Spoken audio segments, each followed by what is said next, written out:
Hello students, मैं doctor Indra Kaushik आज आपके साथ डिस्कस करूंगा बहुत ही important topic principle of homogeneity. इसकी डेफिनेशन 1 आपकी बुक्स में बहुत आसानी से गिवन है। Dimension must be same on the both side of any physical relation.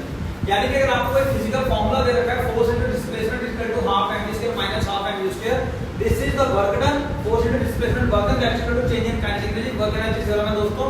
तो यहां पे जो इसका डायमेंशन आएगा वही आपको यहां पे भी होना चाहिए। इसे सॉल्व करने से पहले आप डेफिनेशन नंबर 2 ध्यान से समझिए। Only those quantities can be added और subtracted which have same dimension. यानी कि अगर आप इस इक्वेशन को देखें p + a upon v square into v minus v equal to r into t।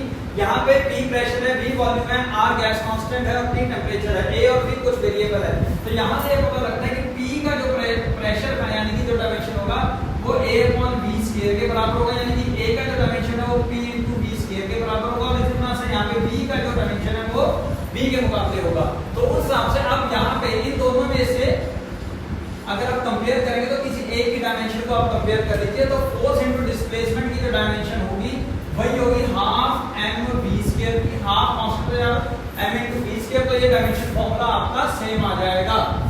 तो स्टूडेंट हिसाब से v का डायमेंशन फार्मूला आएगा m0 l3 t0 और a का डायमेंशन फार्मूला आएगा m l5 t⁻⁻2। और यहां पे अगर आप दोनों को कंपेयर करें तो दोनों का डायमेंशन फार्मूला सेम आएगा।